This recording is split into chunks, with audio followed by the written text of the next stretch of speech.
ஒட்டுமொத்த நாளில் உங்கள் ஊர் முதல் உலக நாடுகள் வரை நிகழ்ந்த செய்திகளின் ஒரு மணி நேர தொகுப்பு காவேரி பிரைம் வழங்குவதற்காக ஜெகதீஷ். அரசியல், அறிவியல், வணிகம், விளையாட்டு போன்ற பல்வேறு துறைகளின் சுவாரஸ்யங்களை பார்ப்பதற்கு முன்னதாக காவேரி பிரைமின் தலைப்புச் செய்திகள். கதிராமங்கலம் போராட்டம் தற்காலிக வாபஸ், கைதானவர்களின் ஜாமீன் மனு ஏற்கப்பட்டதால் முடிவு.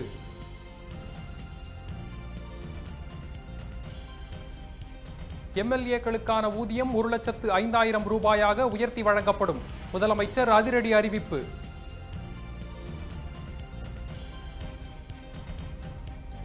நாட்டின் 14வது குடியரசுத் தலைவர் யார்?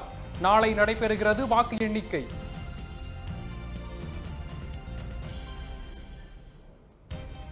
டெல்லியில் ஏரில் மனிதர்களை பூட்டி தமிழக விவசாயிகள் நூதன போராட்டம்.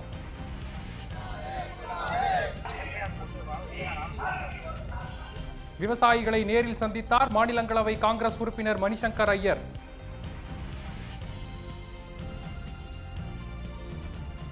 நடிகர் கமல்ஹாசன் முதல்வராக வேண்டும் என்பது வெறும் பகல் கனவு, பாஜக தேசிய செயலர் ஹெச் ராஜா விமர்சனம்.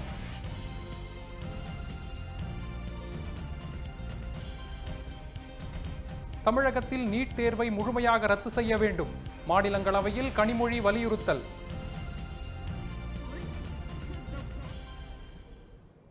இனி செய்திகளை விரிவாக பார்க்கலாம். கதிராமங்கலம் கிராம மக்கள் தொடர் உண்ணாவிரத போராட்டத்தினை தற்காலிகமாக வாபஸ் பெற்றுள்ளனர்.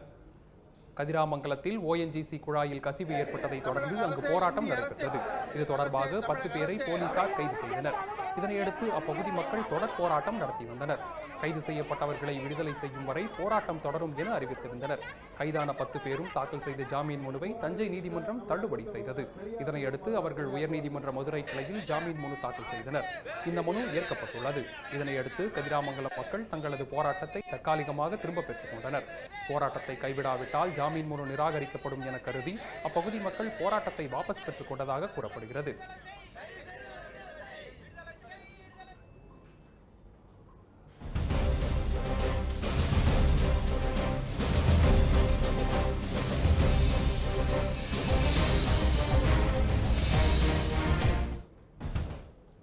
தமிழக சட்டமன்ற உறுப்பினர்களின் மாத ஊதியம் 55,000 1,05,000 ரூபாயாக உயர்த்தப்பட்டுள்ளதாக முதலமைச்சர் எடப்பாடி பழனிசாமி அறிவித்துள்ளார்.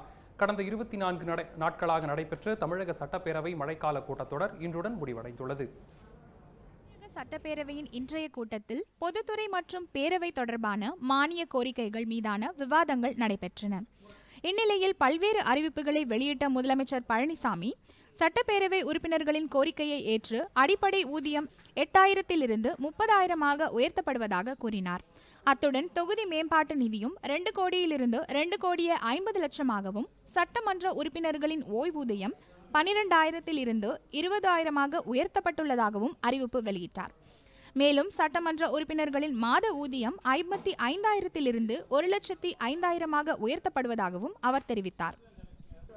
சென்னை மற்றும் அதன் சுற்றுவட்டார பகுதிகளில் குட்கா உள்ளிட்ட பொருட்கள் தாராளமாக கிடைப்பதாக ஊடகங்களில் செய்திகள் தொடர்ந்து வெளிவருவதாக சட்டமன்ற எதிர்க்கட்சி தலைவர் ஸ்டாலின் குற்றம் சாட்டியுள்ளார். சென்னை சட்டப்பேரவை வளாகத்தில் செய்தியாளர்களை சந்தித்த அவர் இதுகுறித்து சட்டப்பேரவையில் பேச முற்படும் போது தாங்கள் தடுக்கப்பட்டதாகவும் குற்றம் சாட்டினார். சென்னையை சுற்றி இருக்கக்கூடிய பல பகுதிகளில் போதைப் பொருளாக இருக்கக்கூடிய பான் மசாலா, குட்கா போன்ற பொருட்கள் எல்லாம், பவுடர்கள் எல்லாம் தாராளமாக கிடைக்கிறது. அப்படி கிடைப்பதற்கு லஞ்சம் வாங்கி கொண்டு துணை நிற்கக்கூடிய மக்கள் நல்வாழ்வுத்துறை அமைச்சர் விஜயபாஸ்கர், 2 போலீஸ் கமிஷனர்கள், 2 உயர் போலீஸ் அதிகாரிகள், அவர்களுக்கெல்லாம் மாமூல் தொடர்ந்து கொடுக்கப்பட்டிருக்கிறது என்று தொலைக்காட்சிகளில் செய்திகள் வந்து, ஊடகங்களில் அந்த செய்திகள் பரவலாக வந்து, அதை நாங்கள் சட்டமன்றத்தில் எழுப்பி, ஆனால் அப்பொழுது எங்களால் அதை முழுமையாக பேச முடியாத நிலைக்கு நாங்கள் ஆளானோம். இதனிடையே சட்டப்பேரவையில் பேசிய முதலமைச்சர் தமிழக அரசால் தடை செய்யப்பட்ட போதைப் பொருட்களான கஞ்சா, ஜர்தா, பான் மசாலா போன்ற பொருட்களை தயாரிப்பவர்கள், பதுக்கி வைத்து விநியோகம் செய்பவர்கள் மற்றும் கடைகளில் விற்பனை செய்பவர்களை தமிழக காவல்துறையினர் தொடர்ந்து கண்காணித்து வருவதாகவும், இது தொடர்பாக கடந்த 2013ஆம் ஆண்டு முதல் மொத்தம் 19,096 வழக்குகள் பதிவு செய்யப்பட்டு 17,962 பேர் கைது செய்யப்பட்டதாகவும் தெரிவித்தார். மேலும் அவர்களிடமிருந்து 94,39,742 ரூபாய் மதிப்புள்ள 1,14,953 கிலோ போதைப் பொருட்கள் கைப்பற்றப்பட்டதாகவும் குறிப்பிட்டார். நாட்டில் உயர் பதவியில் இருக்கும் அதிகாரிகள் லஞ்சம் பெற்றதை தான் சட்டப்பேரவையில் சுட்டிக்காட்டி நடவடிக்கை எடுக்க வலியுறுத்தியதாக சட்டமன்ற திமுக உறுப்பினர் அன்பழகன் தெரிவித்தார். சட்டப்பேரவை வளாகத்தில் செய்தியாளர்களிடம் பேசிய அவர், சபாநாயகர் பதட்டத்தில் உரிமை குழு பற்றி பேசியிருப்பதாகவும் குற்றம் சாட்டினார். இன்றுடன் சட்டப்பேரவை மழைக்கால கூட்டத்தொடர் முடிவடைந்தது குறிப்பிடத்தக்கது. இன்றுடன் சட்டப்பேரவை மழைக்கால கூட்டத்தொடர் முடிவடைந்தது குறிப்பிடத்தக்கது. காவேரி பிரைம் செய்திகளுக்காக ஜெகதீஷ் மற்றும் புவனா. குடியரசுத் தலைவர் தேர்தலில் பதிவான வாக்குகள் டெல்லியில் நாளை எண்ணப்படுகின்றன. குடியரசுத் தலைவர் தேர்தல் கடந்த 17ஆம் தேதி நடைபெற்றது. பாஜக கூட்டணி சார்பில் ராம்நாத் கோவிந்தும் எதிர்க்கட்சிகள் சார்பில் மீரா குமாரும் போட்டியிட்டனர். டெல்லியில் பிரதமர் மோடி, மத்திய அமைச்சர்கள், காங்கிரஸ் தலைவர் சோனியா காந்தி உள்ளிட்ட எதிர்க்கட்சி தலைவர்கள், எம்பிக்கள் வாக்குகளை பதிவு செய்தனர். மாநிலங்களை பொறுத்தவரை தலைமைச் செயலகங்களில் முதலமைச்சர்கள் மற்றும் எம்எல்ஏக்கள் வாக்களித்தனர். சென்னை தலைமைச் செயலகத்தில் முதலமைச்சர் எடப்பாடி பழனிசாமி, சபாநாயகர், அமைச்சர்கள், எதிர்க்கட்சித் தலைவர் மு க ஸ்டாலின் மற்றும் எம்எல்ஏக்கள் வாக்களித்தனர். மத்திய அமைச்சர் பொன் ராதாகிருஷ்ணன், கேரள மாநிலத்தைச் சேர்ந்த இந்திய யூனியன் முஸ்லீம் லீக் எம்எல்ஏ அப்துல்லா ஆகியோரும் தங்கள் வாக்குகளை பதிவு செய்தனர். 99% வாக்குகள் பதிவான நிலையில் நாளை வாக்குகள் எண்ணப்படுகின்றன. இதற்காக டெல்லியில் சிறப்பு ஏற்பாடுகள் செய்யப்பட்டுள்ளன. காலை 11 மணிக்கு வாக்கு எண்ணிக்கை தொடங்கும் என்றும் மாலை 5 மணிக்கு முடிவுகள் வெளியாகும் எனவும் எதிர்பார்க்கப்படுகிறது. பல்வேறு கோரிக்கைகளை வலியுறுத்தி டெல்லியில் போராட்டத்தில் ஈடுபட்டு வரும் தமிழக விவசாயிகள் மனிதர்களை ஏரில் பூட்டி ஏரோட்டும் நூதன போராட்டத்தில் ஈடுபட்டனர். தேசிய தென்னிந்திய நதிகள் இணைப்பு விவசாயிகள் சங்க தலைவர் ஐயாகுண்டு தலைமையில் 100க்கும் மேற்பட்ட தமிழக விவசாயிகள் விவசாய கடன்களை தள்ளுபடி செய்ய வேண்டும் என்பன உள்ளிட்ட பல்வேறு கோரிக்கைகளை வலியுறுத்தி டெல்லி ஜந்தர் மந்தர் பகுதியில் போராட்டத்தில் ஈடுபட்டுள்ளனர். இந்நிலையில் இன்று நடைபெற்ற போராட்டத்தின் போது மனிதர்களை ஏரில் பூட்டி ஏர் ஓட்டும் நூதன போராட்டத்தில் ஈடுபட்டனர். அப்போது அவர்கள் விவசாயத்தையும் விவசாயிகளையும் மத்திய அரசு காக்க வேண்டும் என்றும் முழக்கங்களை எழுப்பினர். இதனிடையே ஜந்தர் மந்தர் பகுதியில் போராட்டத்தில் ஈடுபட்ட தமிழக விவசாயிகளை மாநிலங்களவை காங்கிரஸ் உறுப்பினர் மணிசங்கர் ஐயர் நேரில் சந்தித்து பேசினார். காவேரி பிரைம் செய்திகளுக்காக ஜெகதீஷ் மற்றும் சாந்தா.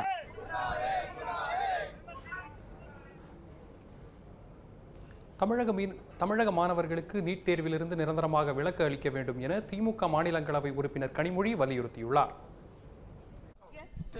இன்று மாநிலங்களவையில் பேசிய திமுக மாநிலங்களவை உறுப்பினர் கனிமொழி, தமிழக மாணவர்களுக்கு நீட் தேர்விலிருந்து நிரந்தரமாக விலக்கு அளிக்க வேண்டும் என்பதே அனைத்து கட்சிகளின் ஒருமித்த கோரிக்கையாக இருப்பதாக வலியுறுத்தியுள்ளார். Actually, the Tamil Nadu Assembly has passed a unanimous law and they've sent it to the central government, and the president has not given any assent to it. So the problem is, it was said that the Tamil Nadu government wanted 1 year exemption from this exam. That is not true. The Tamil Nadu government and all the political parties in Tamil Nadu want a permanent exemption from this NEET. We do not want NEET examinations for our students. முன்னதாக பேசிய communist கட்சியின் மாநிலங்களவை உறுப்பினர் D ராஜா, முந்தைய திமுக ஆட்சியின் போது தமிழ் செம்மொழி ஆய்வு படிப்பினை சென்னையில் கொண்டு வந்ததாகவும் தெரிவித்தார். இதையடுத்து திருவாரூரில் மத்திய பல்கலைக்கழகம் தொடங்கப்பட்டதும் அதில் சேர்க்கப்படும் என மத்திய அரசு அறிவித்ததாகவும், ஆனால் இதுவரை ஆய்வு படிப்பு தொடங்கப்படவில்லை என்றும் தெரிவித்த ராஜா, தமிழ் செம்மொழி ஆய்வு படிப்பை விரைந்து தொடங்க வேண்டும் என தாம் வலியுறுத்துவதாகவும் குறிப்பிட்டார். இதனைத் தொடர்ந்து ராஜாவின் கோரிக்கைக்கு மாநிலங்களவை திமுக உறுப்பினர் திருச்சி சிவா, கனிமொழி உள்ளிட்ட பல்வேறு உறுப்பினர்கள் ஆதரவு தெரிவித்தனர். கர்நாடகாவில் சிறைச்சாலைக்குள் லஞ்சம் கொடுத்த விவகாரம் குறித்து சிபிஐ விசாரணை மேற்கொள்ள வேண்டும் என நாடாளுமன்ற உறுப்பினர் மைத்ரேயன் வலியுறுத்தியுள்ளார். காஞ்சிபுரத்தில் எம்ஜிஆர் பிறந்தநாள் விழா பொதுக்கூட்டம் மற்றும் செயல் வீரர்கள் கூட்டம் நடைபெறும் இடத்தை ஆய்வு செய்த பின் செய்தியாளர்களை சந்தித்த மைத்ரேயன், ஜனநாயக நாட்டில் எந்த ஒரு குடிமகனுக்கும் கருத்துக்களை சொல்வதற்கு உரிமை உண்டு என்றும் அதன் அடிப்படையில் தான் நடிகர் கமல்ஹாசன் தனது கருத்துக்களை தெரிவித்திருக்கலாம் எனவும் கூறியுள்ளார். தண்டனைக்குள்ளான ஒருவர் சிறையில் இருக்கும் பொழுது, அதுவும் அந்த தண்டனை ஊழல் புரிந்ததற்காக கொடுக்கப்பட்ட தண்டனை, அப்படி அந்த சிறைவாசத்தை அனுபவித்துக் கொண்டிருக்கக்கூடிய ஒருவர் சிறையிலே சலுகைகள் பெற வேண்டுவதற்காக மேலும் லஞ்சம் கொடுக்க முயற்சிக்கிறார் என்பது ஒரு சீரியஸான குற்றச்சாட்டு.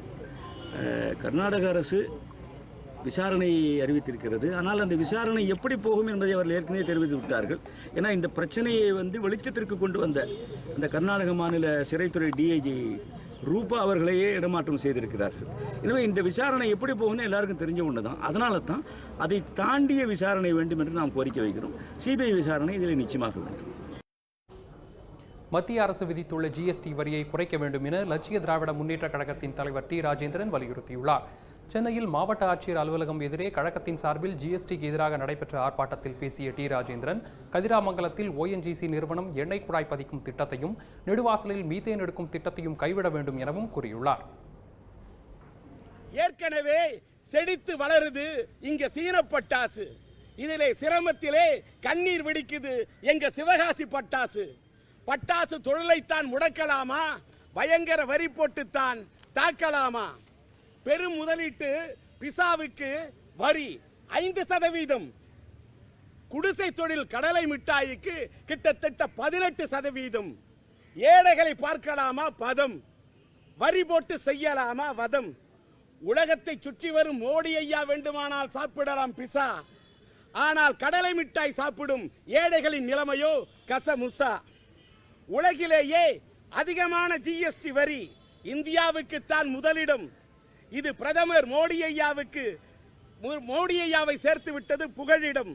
இந்தியாவிலே 28% ஜிஎஸ்டி வரியா? அதுதான் இந்த நாட்டின் முகவரியா? சிறிய இடைவேளைக்கு பிறகு காவேரி பிரைம் தொடரும். இணைந்திருங்கள் காவேரி நியூஸ் செய்திகளுடன்.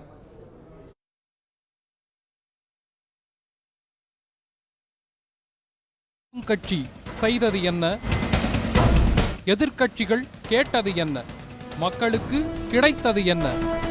தமிழக சட்டசபை சந்தித்ததும் சாதித்ததும். மாற்றத்தை நோக்கி விவாதத்தில் இன்று இரவு 9 மணிக்கு. ஏன் நீங்க விவசாயிகள் பிரச்சனை இவ்வளவு ஆக்ரோஷமா இருக்கீங்க? இல்ல, நான் அடிப்படையில நான் விவசாயி.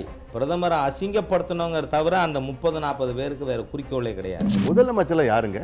பொதுமக்களோட வேலைக்காரன் தான் முதலமைச்சர். அது மனசுல முதல்ல ஏத்துக்கணும். What is the real issue behind this entire real issue is that it's an administrative official bungling. ஜெயலலிதாவுக்கு ஓட்டு போட்டு கொண்டாந்ததே பெருசு. அப்புறம் ஜெயலலிதா அண்ணன் மக, தம்பி மக, தங்கச்சி மகளுக்கெல்லாம் ஓட்டு போடணும்னு தமிழ்நாட்டு மக்களுக்கு எழுதியா இருக்கு. And if you understand the politics of Delhi, people who run Delhi, they run the country. Jayalalithaa என்றால் ஒரு நியாயம், ஜெயலலிதா இல்லை என்றால் ஒரு நியாயம். இந்த மண்ணுக்கு மக்களுக்கும் விடுதலை என்பது திமுக அதிமுகட்டிலிருந்து பெற விடுதலை தான். ரஜினிகாந்த் தமிழ்நாட்டை ஆளக்கூடாது என்று நாம் சொன்னால் அவர் இந்தியாவை ஆளுவதற்கு கூட வழிவகையை ஏற்படுத்தி கொடுப்பார்கள். ஆளும் கட்சி செய்தது என்ன, எதிர்க்கட்சிகள் கேட்டது என்ன, மக்களுக்கு கிடைத்தது என்ன? தமிழக சட்டசபை சந்தித்ததும் சாதித்ததும். மாற்றத்தை நோக்கி விவாதத்தில் இன்று இரவு 9 மணிக்கு.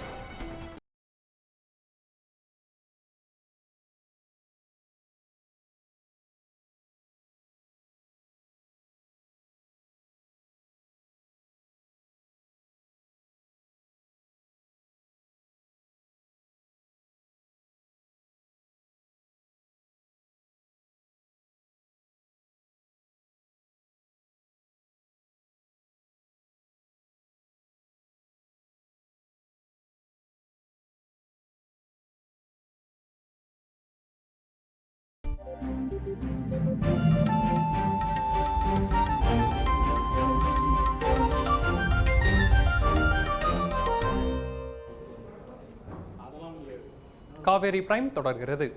தமிழகத்தில் விளைநிலங்களை குறைத்து திராவிட கட்சிகள் விவசாயத்தை அழித்து வருவதாக பாமக நிறுவனர் ராமதாஸ் குற்றம் சாட்டியுள்ளார்.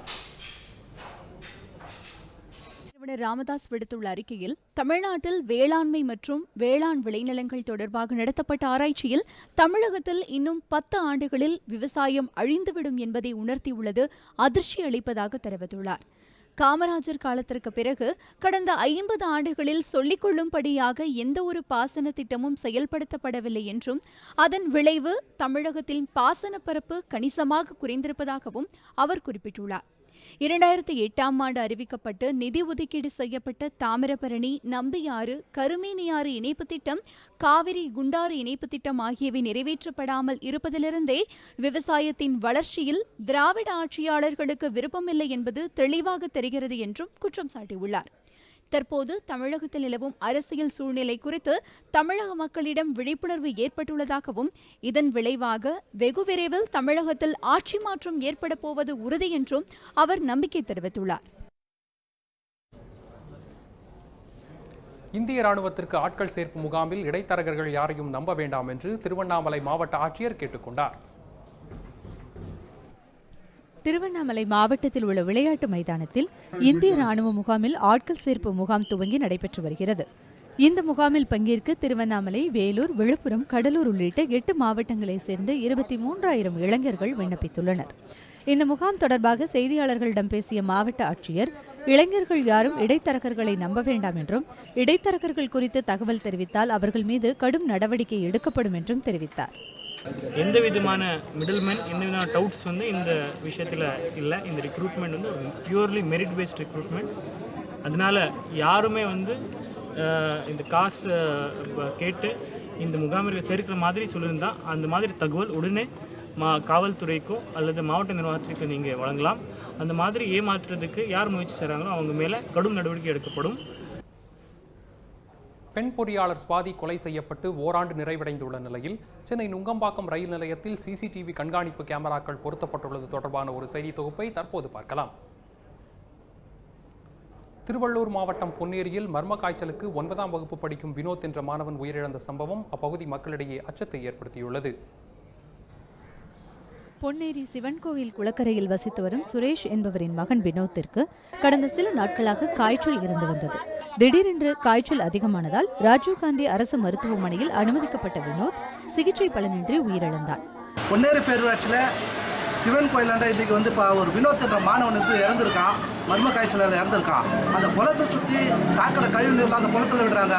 மேலும் பொன்னேரி பேரூராட்சியில் வந்து சுகாதாரக்கேடு என்பது நிறைய இருக்குது. அங்கங்கே குப்பை குளங்களை கொட்டி துர்நாற்றம் வீசுது. இந்த பேரூராட்சி நிர்வாகம் அதை கண்டுகொள்றதே இல்லை. இந்த மேலும் வந்து பார்த்தீங்கன்னாக்கா மர்ம காய்ச்சல் அங்கங்கே இருக்குது. இன்றைக்கி ஒரு மாணவன் இறந்துருக்கான். இதை வந்து மாவட்ட நிர்வாகம் உடனடியாக தலையிட்டு இதுக்கு ஒரு தீர்வு காணுன்றதை இந்த நேரத்தில் கேட்டுக்கிறேன். பொன்னேரி பகுதியில் நிலவும் சுகாதார சீர்கேட்டினால் பலர் மர்ம காய்ச்சலால் பாதிக்கப்பட்டுள்ளனர். இதனால் மாவட்ட நிர்வாகம் நோய் தடுப்பு நடவடிக்கைகளை மேற்கொள்ள வேண்டும் என பொதுமக்கள் கோரிக்கை விடுத்துள்ளனர். காவேரி பிரைம் செய்திகளுக்காக பொன்னேரியிலிருந்து சுரேஷ், சிவசங்கரி மற்றும் ஜெகதீஷ். நாம் உறங்கும் போது வருவது கனவல்ல, நம்மை உறங்க விடாமல் செய்வதே கனவு என்று கூறிய இளைஞர்களின் எழுச்சி நாயகன் டாக்டர் அப்துல் கலாமின் 2ஆம் ஆண்டு நினைவு தினம் இன்னும் சில நாட்களில் கடைபிடிக்கப்பட இருக்கிறது. அப்துல் கலாமின் நினைவு தினத்தை முன்னிட்டு புதிய கட்டப்பட்டுள்ள மணிமண்டபத்தை பிரதமர் மோடி திறந்து வைக்க உள்ளார். முன்னாள் குடியரசுத் தலைவர் அப்துல் கலாம் கடந்த 2015ஆம் ஆண்டு ஜூலை 27ஆம் தேதி ஷில்லாங்கில் மாணவர்கள் மத்தியில் உரையாடி கொண்டிருக்கும் போது மாரடைப்பால் காலமானார். இந்நிலையில் அவரது உடலை அவரது சொந்த ஊரான ராமேஸ்வரத்தில் அடக்கம் செய்ய வேண்டும் என உறவினர்கள் கோரிக்கை விடுத்ததற்கு இணங்க அவரது உடல் ராமேஸ்வரத்தை அடுத்துள்ள பேக்கரும்பு என்ற இடத்தில் அடக்கம் செய்யப்பட்டுள்ளது. கலாம் நினைவிடத்தில் மணிமண்டபம் அமைக்க ராமேஸ்வரம் பொதுமக்கள் மற்றும் கலாம் குடும்பத்தாரின் சார்பில் மத்திய அரசுக்கு கோரிக்கை விடுக்கப்பட்டது. பின்னர் அப்துல் கலாம் உடல் அடக்கம் செய்யப்பட்ட இடத்தில் மத்திய அரசு சார்பில் 50 கோடி ரூபாய் மதிப்பீட்டில் மணிமண்டபம் மற்றும் அறிவுசார் மையம் அமைக்க திட்டமிடப்பட்டது. இதன் ஒரு பகுதியாக முதல் கட்டமாக 15 கோடி ரூபாய் செலவில் மணிமண்டபம் கட்டப்பட்டு நிறைவடையும் தருவாயில் உள்ளது. இப்பகுதியில் கலாமின் மணிமண்டபம் அமைவது ராமேஸ்வரத்துக்கு பெருமை சேர்ப்பதாக இப்பகுதி மக்கள் தெரிவிக்கின்றனர். கலாமையாவோட நினைவு தினம் வந்து 2வது வருஷம் நினைவு தினம் ஜூலை 27 வருது. அன்னைக்கே வந்து மெமோரியல் ஹால் வந்து திறக்கிறதா இருக்கிறதா சொன்னாங்க. நம்ம ராமேஸ்வரம் தீவில் வந்து ஐயாவோட நினைவு இல்லை வந்து அமைச்சதில் வந்து ரொம்ப சந்தோஷம் எல்லாருக்குமே. அதுவும் இல்லாமல் பிரதமர், சிஎம் எல்லாருமே வரும்போது ராமேஸ்வரத்துக்கு வந்து இன்னமும் நிறையா பெருமை சேரும். இந்த மணிமண்டபத்தை அப்துல் கலாமின் நினைவு நாளான ஜூலை 27ஆம் தேதி பிரதமர் மோடி திறந்து வைக்க உள்ளார். இதற்கான பணிகளை விரைந்து முடிக்குமாறு இப்பகுதி பொதுமக்கள் கோரிக்கை விடுத்துள்ளனர். வர 27ஆம் தேதி அப்துல் கலாமோட நினைவு மண்டபம் நடக்கிறாங்க. அந்த வேலை இன்னும் கொஞ்சம் ஃபாஸ்ட்டாக நடந்தால் நல்லாயிருக்கும். அதோட இந்த ராமேஸ்வரத்தில் அப்துல் கலாம் மணிமண்டபம் திறக்கிறது ரொம்ப பெருமையாக இருக்குது. இதுக்கு வந்து பிரதமர், முதல்வர் எல்லாம் வரது இன்னும் கொஞ்சம் பெருமையாக இருக்குது. அது மட்டுமல்லாமல் கலாமின் பசுமை கனவை நனவாக்கும் விதமாக ஆந்திர மாநிலம் ராஜமுந்திரியிலிருந்து சுமார் 1000 அழகு செடிகள் மற்றும் மரங்கள் கொண்டுவரப்பட்டு கலாம் நினைவு மண்டபத்தை சுற்றி அழகுபடுத்தி வருகின்றனர். காவேரி பிரேம் செய்திகளுக்காக ராமேஸ்வரத்திலிருந்து ராஜ்குமார் மற்றும் தனலட்சுமி. முன்னாள் முதலமைச்சர் ஓ பன்னீர்செல்வத்துக்கு சொந்தமான கிணறுகளை ஆய்வு செய்ய உயர்நீதிமன்ற மதுரை கிளை உத்தரவிட்டுள்ளது. தேனி லட்சுமிபுரத்தில் முன்னாள் முதலமைச்சர் ஓ பன்னீர்செல்வத்துக்கு சொந்தமான தோட்டம் உள்ளது. இங்குள்ள கிணறுகளுக்கு வழங்கப்பட்ட மின் இணைப்பானது விதிகளை மீறியிருப்பதாக கூறி அதே ஊரைச் சேர்ந்த ரங்கசாமி என்பவர் மதுரை உயர்நீதிமன்ற கிளையில் வழக்கு தொடர்ந்தார். இவ்வழக்கை விசாரித்த உயர்நீதிமன்ற கிளை மின் இணைப்பு எவ்வாறு வழங்கப்பட்டது என நேரில் ஆய்வு செய்து விளக்கம் அளிக்குமாறு தேனி மாவட்ட ஆட்சியருக்கு உத்தரவிட்டது. மேலும் ஆய்வின் முடிவுகளை ஆகஸ்ட் 1ஆம் தேதிக்குள் உயர்நீதிமன்றத்தில் தாக்கல் செய்யவும் வலியுறுத்தியுள்ளது.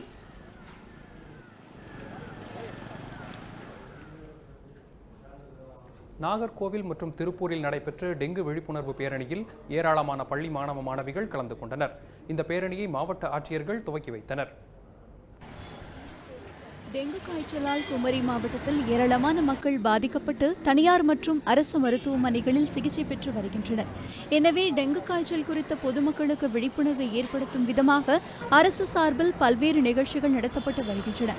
அந்த வகையில் நாகர்கோயிலில் நகராட்சி சுகாதாரத்துறை மற்றும் தனியார் பள்ளி சார்பில் டெங்கு விழிப்புணர்வு மனித சங்கிலி மற்றும் பேரணி நடைபெற்றது. 200க்கும் மேற்பட்ட பள்ளி மாணவர்கள் பங்கேற்ற இந்த பேரணியை மாவட்ட ஆட்சியர் சஜன் சிங் சவான் தொடக்கி வைத்தார். பெண்கள் தனியார் பள்ளியில் தொடங்கிய இந்த பேரணியில் கலந்து கொண்ட மாணவியர் தங்களது கைகளில் விழிப்புணர்வு பதாகைகளை ஏந்தியவாறு முக்கிய சாலைகள் வழியாக சென்றனர். டெங்கு பாதிப்பை ஏற்படுத்தும் கொசு உற்பத்தி குறித்த விழிப்புணர்வு கண்காட்சியை பார்வையிட்ட மாவட்ட ஆட்சியர் செய்தியாளர்களிடம் பேசிய போது டெங்கு காய்ச்சலை தடுப்பது குறித்த விழிப்புணர்வினை பொதுமக்களிடையே தொடர்ந்து ஏற்படுத்தி வருவதாக தெரிவித்தார்.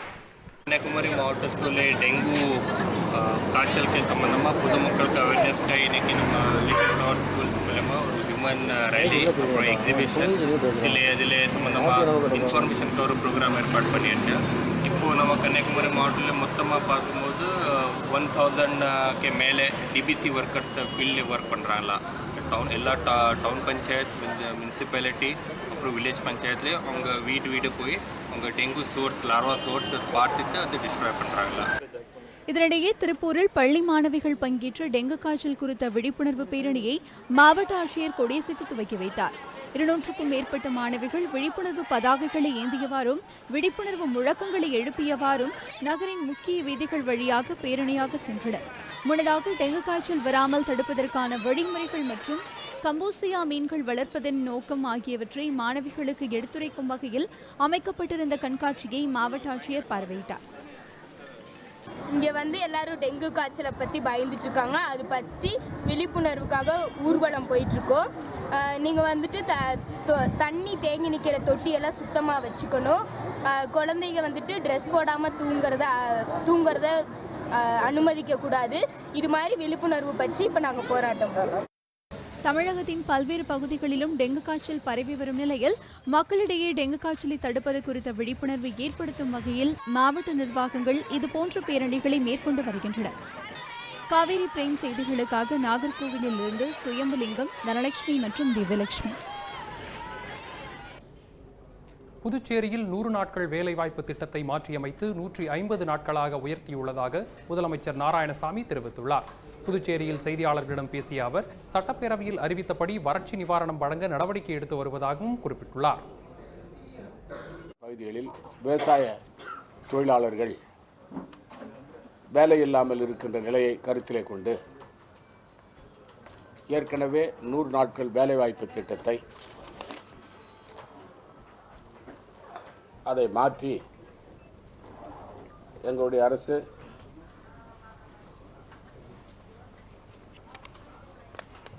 அதை 150 நாட்களாக உயர்த்தி அதன் மூலமாக விவசாய தொழிலாளர்கள் வேலைவாய்ப்பை பெறுகின்ற வகையில் நடவடிக்கை எடுக்கப்படுகிறது. தமிழகத்தில் தண்ணீர் பஞ்சம் தலைவிரித்து ஆடி வரும் நிலையில் சென்னையில் ஏற்பட்டுள்ள தண்ணீர் தட்டுப்பாடு குறித்த ஒரு செய்தி தொகுப்பை பார்க்கலாம்.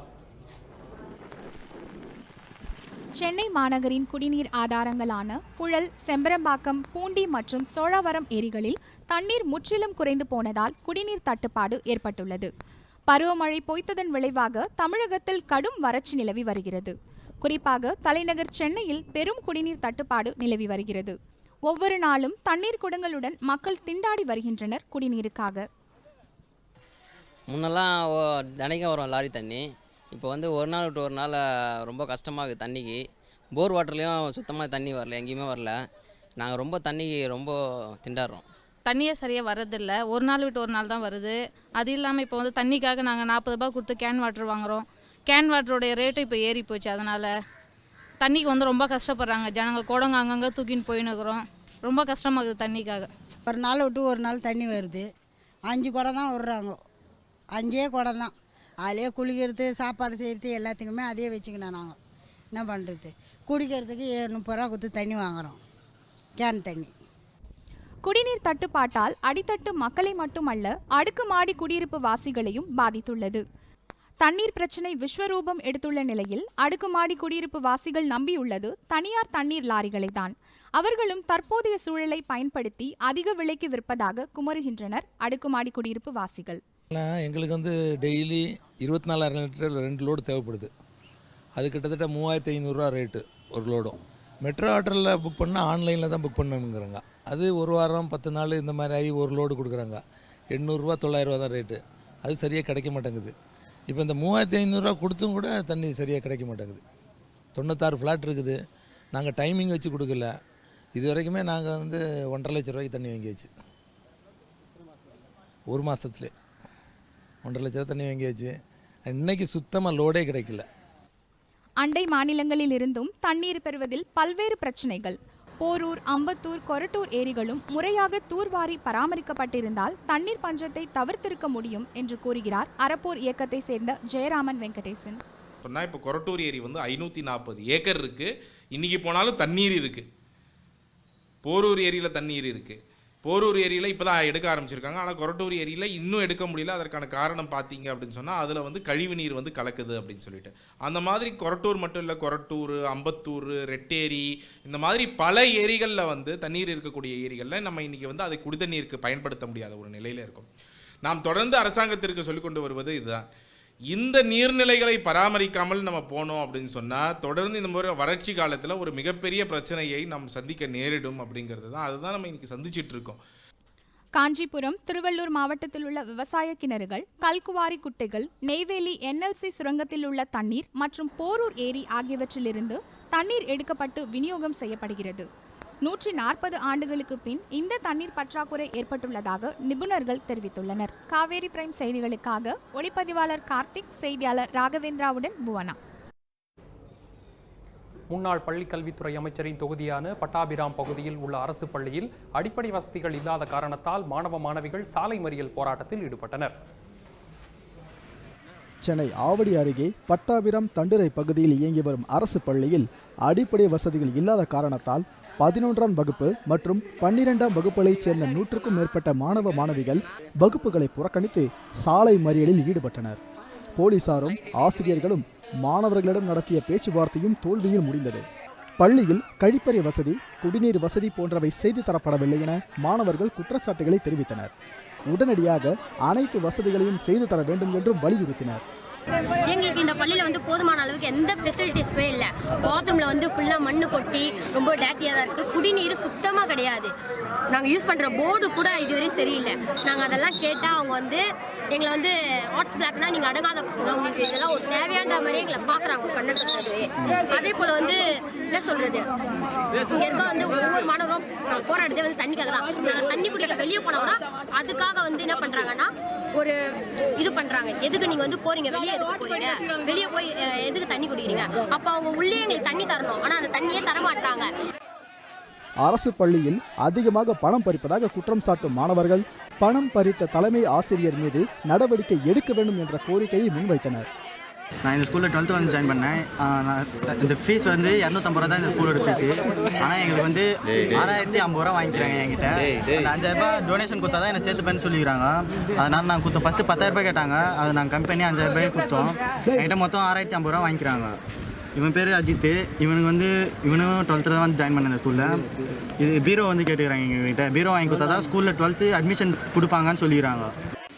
தகவல் அறிந்து சம்பவ இடத்திற்கு விரைந்து வந்த மாவட்ட பள்ளி கல்வித்துறை அதிகாரிகள் மாணவர்களுடன் பேச்சுவார்த்தை நடத்தி அனைத்து வசதிகளும் உடனடியாக செய்து தரப்படும் என்று உறுதி அளித்ததன் பெயரில் மாணவர்கள் வகுப்புகளுக்கு திரும்பினர். காவேரி பிரேம் செய்திகளுக்காக ஆவடியில் இருந்து ராகேஷ்குமார், கார்த்திக் மற்றும் திவ்யலட்சுமி. வேளாங்கண்ணியில் டாஸ்மாக் கடை உதவியாளரை தாக்கி 2,70,000 ரூபாயை மர்மநபர்கள் கொள்ளையடித்துச் சென்றனர். நாகை மாவட்டம் வேளாங்கண்ணி பூக்கார தெருவில் வசித்து வரும் முருகானந்தம் என்பவர் டாஸ்மாக் கடை ஊழியர்களுக்கு உதவியாளராக பணி செய்து வருகிறார். நேற்று இரவு பணி முடிந்து கடையை பூட்டும் போது முருகானந்தத்தின் இடது முழங்கையில் அரிவாளால் வெட்டி அவரது கையில் இருந்த பணப்பையை கொள்ளையர்கள் பறித்துச் சென்றனர். வெட்டுப்பட்ட முருகானந்தம் நாகப்பட்டினம் அரசு மருத்துவமனையில் சிகிச்சை பெற்று வருகிறார். இதுகுறித்து வேளாங்கண்ணி போலீசார் வழக்கு பதிவு செய்து கொள்ளையர்களை தேடி வருகின்றனர்.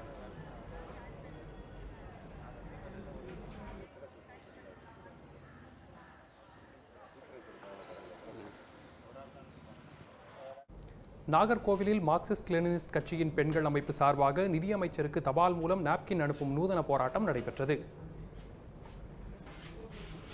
நாகர்கோவிலில் பெண்கள் அமைப்பு சார்பாக நூதன போராட்டம் நடைபெற்றது.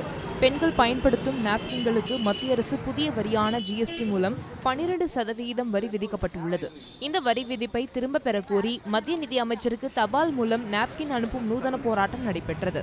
மத்திய அரசு இந்த புதிய வரி விதிப்பினால் பெண்கள் முதல் வியாபாரிகள் வரை அனைத்து தரப்பினரும் பாதிக்கப்படுவதாக போராட்டத்தில் ஈடுபட்ட பெண்கள் தெரிவித்தனர். மத்திய பிஜேபி அரசானது ஜிஎஸ்டி வரியை உயர்த்தி நாட்டில் பெரிய அநியாயத்தை ஏற்படுத்தியுள்ளது. அதன் விளைவாக பெண்கள் பயன்படுத்தும் சானிட்டரி நாப்கினுக்கு 12% வரி உயர்த்துவன. அது 28 ரூபாயாக வாங்கி கொண்டிருந்தது இப்போது 40 ரூபாயாக வரி உயர்த்தப்பட்டுள்ளது. இதனால ஏராளமான பெண்களுக்கு மிகுந்த கஷ்டம் ஏற்பட்டு உள்ளது. மத்திய அரசு ஒரே வரி என்ற வகையில் அனைத்து பொருட்களுக்கும் 5 முதல் 28% வரை வரி விதித்துள்ளது. அதற்கு எதிர்ப்பு தெரிவித்து வியாபாரிகள் உள்ளிட்ட அனைத்து தரப்பினரும் போராட்டத்தில் ஈடுபட்டு வருகின்றனர். காவிரி பிரைம் செய்திகளுக்காக நாகர்கோவிலில் இருந்து சுயம்பிலிங்கம், சாந்தா மற்றும் திவ்யலட்சுமி. ஓராண்டுக்கு பின்னர் 71 அடி கொள்ளளவு கொண்ட வைகை அணையின் நீர்மட்டம் 30 அடியை எட்டியுள்ளது. இதனால் தேனி மாவட்ட விவசாயிகள் மகிழ்ச்சி அடைந்துள்ளனர். தேனி மாவட்டம் ஆண்டிப்பட்டி அருகே வைகை அணை அமைந்துள்ளது. 71 அடி உயரம் கொண்ட வைகை அணையின் நீர்மட்டம் கடந்த 2016ஆம் ஆண்டு தொடக்கம் முதலே தொடர்ந்து கவலைக்கிடமாக காணப்படுகிறது. கடந்த ஆண்டு தென்மேற்கு பருவமழையும் வடகிழக்கு பருவமழையும் ஏமாற்றிய நிலையில் இந்த ஆண்டிற்கான தென்மேற்கு பருவமழை கடந்த ஜூன் மாதம் தொடங்கியது. பெரிதும் எதிர்பார்த்த தென்மேற்கு பருவமழை தேனி மாவட்டத்தில் இதுவரை பெய்யவில்லை.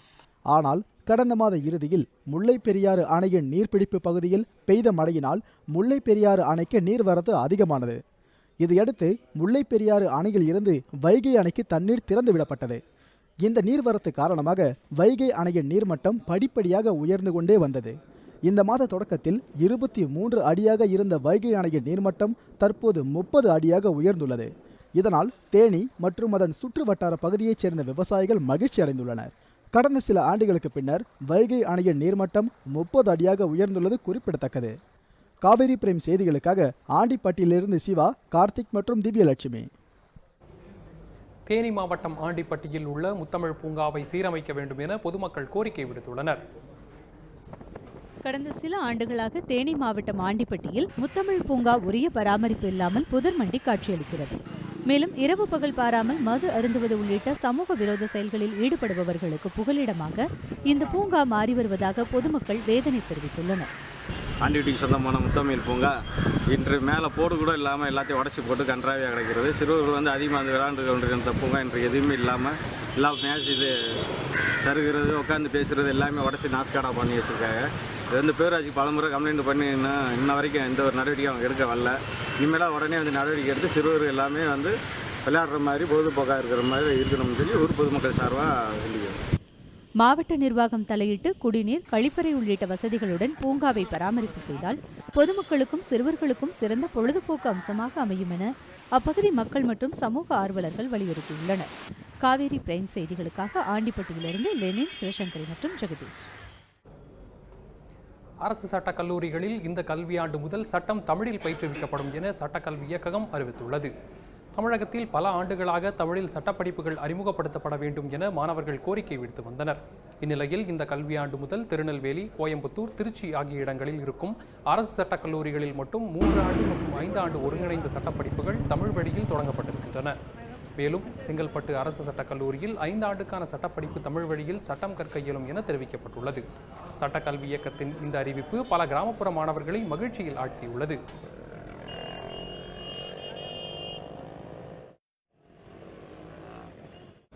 சிறிய இடைவேளைக்கு பிறகு காவேரி பிரைம் தொடரும். இணைந்திருங்கள் காவேரி நியூஸ் செய்திகளுடன்.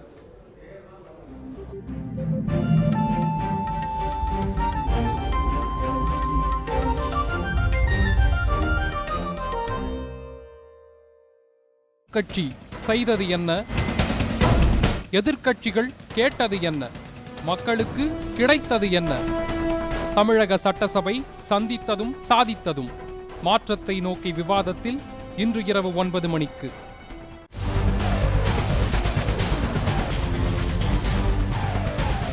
செய்தியின் ஆழத்தை செயற்கையின்றி அளக்கும் உண்மையின் திறவுகோல். எட்டாத திசையை எட்டிப்பிடிக்கும் முயற்சி உங்கள் 8 திசை நிகழ்ச்சி.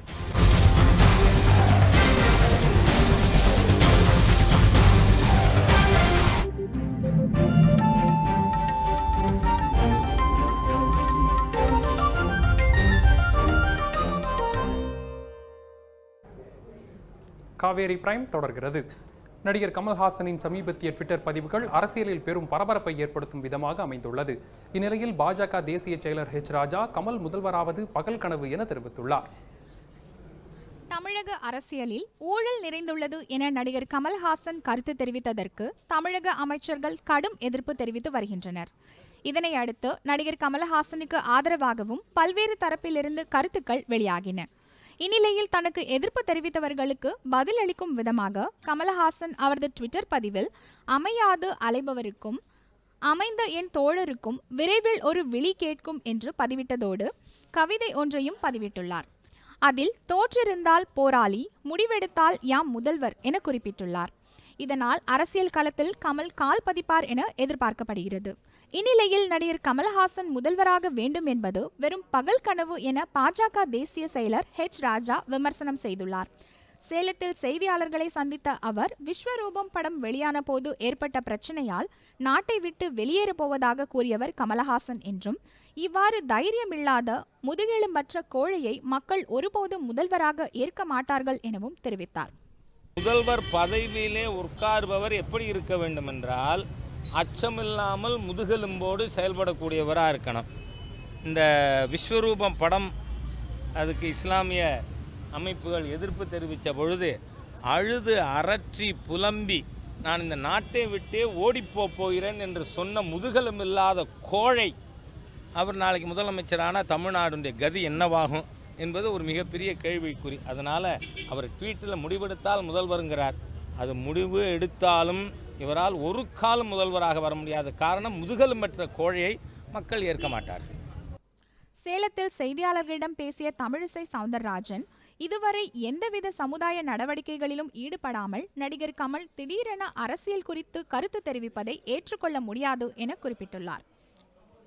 இது கமல் மேல தாக்குதல் இல்லப்பா, தளத்தில் இருந்து அரசியல் செய்யுங்கள், இணையதளத்தில் இருந்து அரசியல் செய்யாதீர்கள் என்பது எனது கருத்து.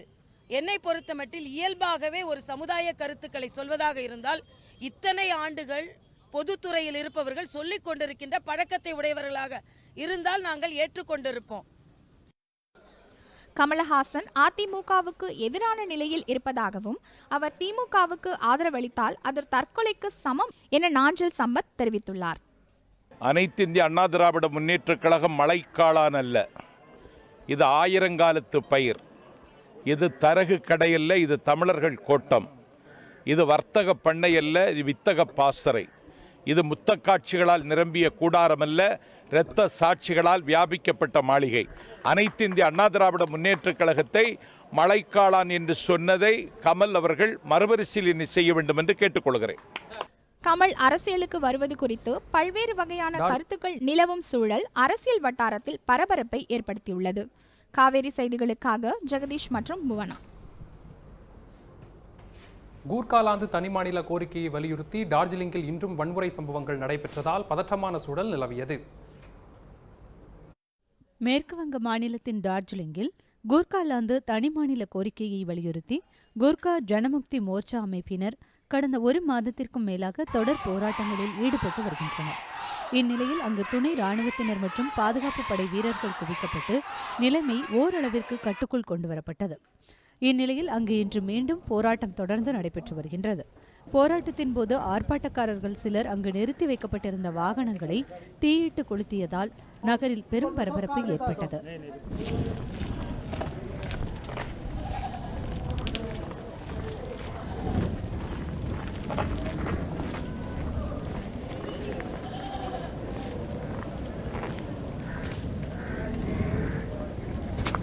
இதற்கிடையே மிரிக் பகுதியில் நடந்த போராட்டத்தின் போது ஏற்பட்ட வன்முறையை கட்டுப்படுத்த போலீசார் நடத்திய தாக்குதலில் அசிஸ் தமாங் என்ற இளைஞர் உயிரிழந்தார். அவரது உடலை ஊர்வலமாக போராட்டக்காரர்கள் எடுத்துச் சென்று இறுதி சடங்கு செய்தனர். இறுதி ஊர்வலத்தின் போது மேற்குவங்க அரசுக்கு எதிராக கண்டன முழக்கங்களை எழுப்பினர். காவிரி பிரைம் செய்திகளுக்காக ANI தகவல்களுடன் பிரதீபன் மற்றும் சிவசங்கரி. அசாமில் நடிகையும் பாடகியுமான பிடிஷா தற்கொலை செய்து கொண்ட சம்பவம் குறித்து போலீசார் விசாரணை மேற்கொண்டு வருகின்றனர். பிரபல அசாமி மொழி நடிகையான பிடிசா பெஸ்பாரா அசாம் மாநில தலைநகரான குவாஹாத்தியில் வசித்து வந்தார். இந்நிலையில் நேற்று இரவு தனது வீட்டில் பெடிசா தற்கொலை செய்து கொண்டுள்ளதாக தகவல்கள் வெளியாகியுள்ளன. இதையடுத்து அங்கு சென்று அவரது உடலை கைப்பற்றிய போலீசார் உடற்கூறு ஆய்விற்காக மருத்துவமனைக்கு அனுப்பி வைத்தனர். பின்னர் தற்கொலைக்கான காரணம் போலீசார் நடத்திய முதற்கட்ட விசாரணையில் குடும்ப பிரச்சினை காரணமாகவே அவர் தற்கொலை செய்து கொண்டதாகவும் அவரது திருமண வாழ்க்கையில் ஏற்பட்ட சில கசப்பான சம்பவங்களே தற்கொலைக்கு காரணமாக இருந்ததாகவும் கூறப்படுகின்றது. இதைத் தொடர்ந்து பெடிசாவின் கணவரை கைது செய்த போலீசார் அவரிடம் விசாரணை மேற்கொண்டு வருகின்றனர். காவிரி பிரைம் செய்திகளுக்காக ANI தகவல்களுடன் பிரதீபன் மற்றும் சிவசங்கரி.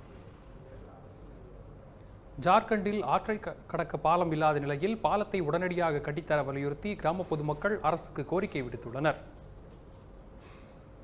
ஜார்க்கண்ட் மாநிலம் ஜம்ஷெட்பூர் அருகே உள்ளது ஜடுகோரா கிராமம். இந்த கிராமத்தில் இருந்து அத்தியாவசிய தேவைகளான மருத்துவ வசதி மற்றும் போக்குவரத்து வசதிகளை பெற வேண்டுமானால் அருகிலுள்ள நகரங்களுக்கு செல்ல வேண்டும். அவ்வாறு செல்லும்போது குறுக்கே உள்ள ஆற்றை கடந்துதான் நகருக்கு செல்லும் சூழல் உள்ளது.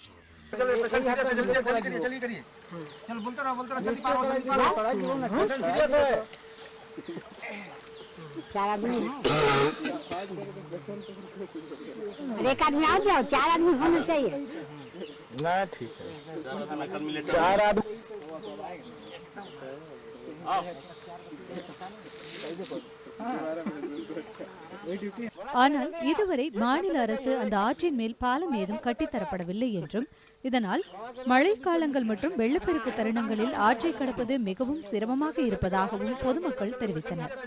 மேலும் நோயாளிகளையும் மருத்துவமனைகளில் சேர்க்க வேண்டுமானால் காற்று நிரப்பப்பட்ட டயர் டியூப்களை பயன்படுத்தியே ஆற்றை கடந்து செல்லும் அவல நிலை அவர்களுக்கு ஏற்பட்டுள்ளது. எனவே ஆற்றை கடந்து செல்ல பாலம் ஒன்றை அமைத்து தர அப்பகுதி மக்கள் அரசுக்கு கோரிக்கை விடுத்துள்ளனர். காவிரி பிரைம் செய்திகளுக்காக ANI தகவல்களுடன் பிரதீபன் மற்றும் சிவசங்கரி.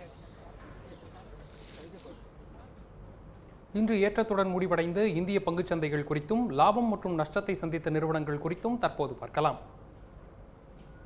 மும்பை பங்குச்சந்தை குறியீட்டு எண் சென்செக்ஸ் 244 புள்ளிகள் ஏற்றம் கண்டு 31,955 புள்ளிகளிலும், தேசிய பங்குச்சந்தை குறியீட்டு நிப்டி 72 புள்ளிகள் ஏற்றத்துடன் 9,899 புள்ளிகளிலும் இன்றைய நாளுக்கான வர்த்தகம் முடிவடைந்தது.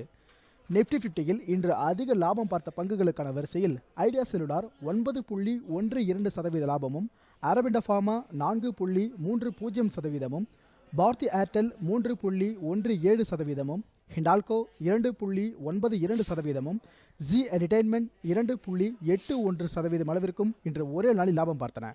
நிப்டி 50யில் இன்று அதிக நஷ்டமடைந்த பங்குகளுக்கான வரிசையில் அல்ட்ராடெக் சிமெண்ட் 2.89% நஷ்டமும், ஏசிசி 1.42%, பாரதி இன்ஃப்ராடெல் 0.73%, அம்புஜா சிமெண்ட்ஸ் 0.62%, இன்ஃபோசிஸ் 0.58% அளவிற்கும் இன்று ஒரே நாளில் நஷ்டமடைந்தன.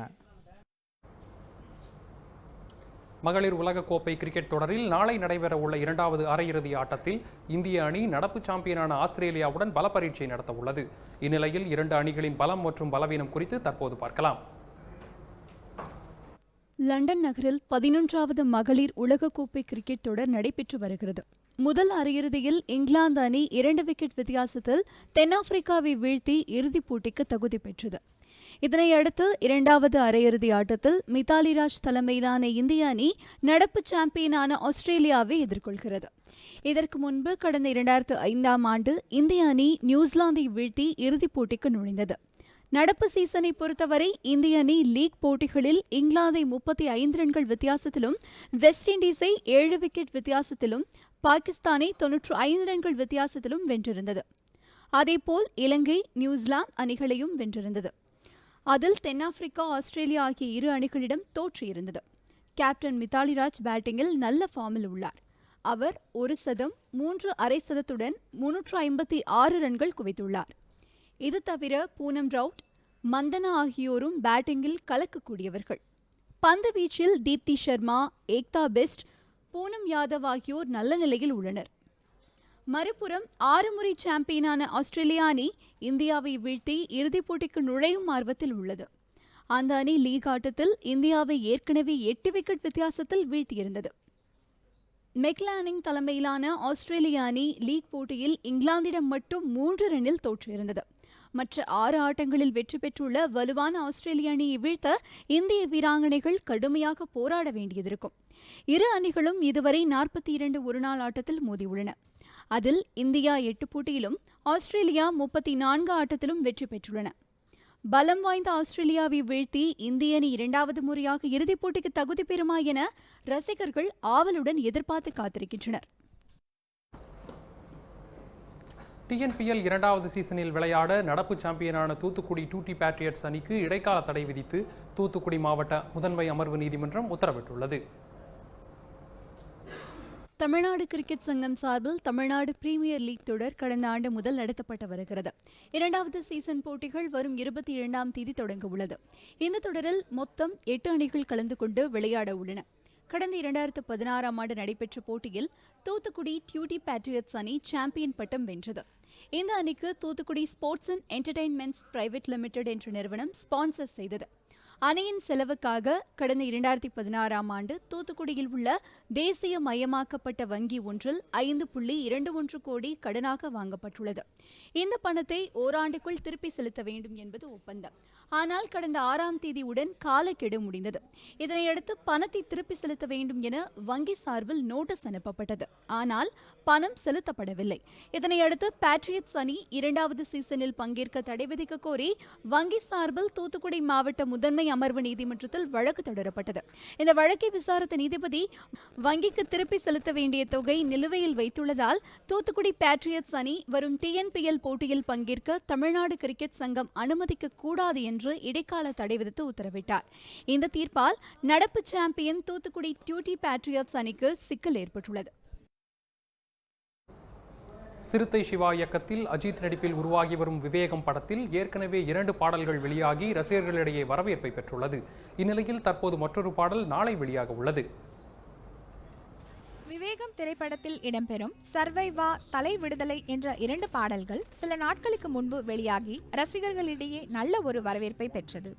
இப்படத்தின் ட்ரெய்லர் ஆகஸ்ட் மாதம் 3ஆம் தேதி அன்று வெளியாகும் என்றும் இப்படம் ஆகஸ்ட் 10 அன்று வெளியாகும் என்றும் செய்திகள் வந்த வண்ணம் இருக்க, இப்படத்திலிருந்து மேலும் ஒரு பாடல் நாளை வெளியாக உள்ளது.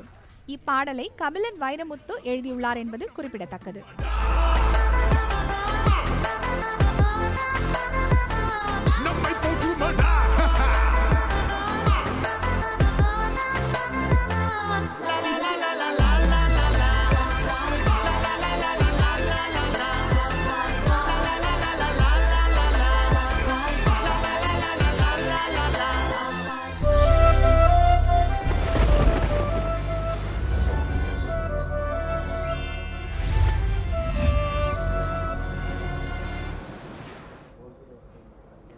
நாளை நிலவ இருக்கும் உத்தேச வானிலை நிலவரத்தை தற்போது பார்க்கலாம். தமிழகத்தை பொறுத்தவரை சென்னையில் அதிகபட்சமாக 37 டிகிரி செல்சியஸ் வெப்பநிலையும் குறைந்தபட்சமாக 28 டிகிரி செல்சியஸ் வெப்பநிலையும் பதிவாகும் என்று எதிர்பார்க்கப்படுகிறது. மதுரையில் அதிகம் 38, குறைவு 27. கோவையில் அதிகம் 29, குறைவு 22. திருச்சியில் அதிகம் 38, குறைவு 28. ஊட்டியில் அதிகம் 17, குறைவு 12. புதுச்சேரியில் அதிகம் 38, குறைவு 28. கன்னியாகுமரியில் அதிகம் 29, குறைவு 26. நாகர்கோவிலில் அதிகம் 29, குறைவு 25. இந்தியாவை பொறுத்தவரை டெல்லியில் அதிகபட்சமாக 34 டிகிரி செல்சியஸ் வெப்பநிலையும் குறைந்தபட்சமாக 28 டிகிரி செல்சியஸ் வெப்பநிலையும் பதிவாகும் என்று எதிர்பார்க்கப்படுகிறது. மும்பையில் அதிகம் 28, குறைவு 27. கொல்கத்தாவில் அதிகம் 31, குறைவு 27. பெங்களூருவில் அதிகம் 28, குறைவு 20. திருவனந்தபுரத்தில் அதிகம் 29, குறைவு 25. சர்வதேச அளவில் கொழும்புவில் அதிகபட்சமாக 29 டிகிரி செல்சியஸ் வெப்பநிலையும் குறைந்தபட்சமாக 26 டிகிரி செல்சியஸ் வெப்பநிலையும் பதிவாகும் என்று எதிர்பார்க்கப்படுகிறது. பெய்ஜிங்கில் அதிகபட்சமாக 34, குறைந்தபட்சமாக 24. சிங்கப்பூரில் அதிகம் 30, குறைவு 26. சிட்னியில் அதிகம் 15, குறைவு 7. பாரிஸில் அதிகம் 23, குறைவு 14. லண்டனில் அதிகம் 21, குறைவு 14. துபாயில் அதிகம் 44, குறைவு 32. இன்றைய நாளின் முக்கிய நிகழ்வுகளை உங்கள் முன்வைத்த காவேரி பிரைம் நிறைவு பெறுகிறது. நடுநிலையான செய்திகளை முழுமையாக அறிந்து கொள்ள பயணிப்போம் காவேரி நியூஸ் தொலைக்காட்சியுடன். புதிய செய்திகளை அறிந்து கொள்ள kaverininews.tv என்ற இணையதளத்தை பார்க்கவும். வணக்கம்.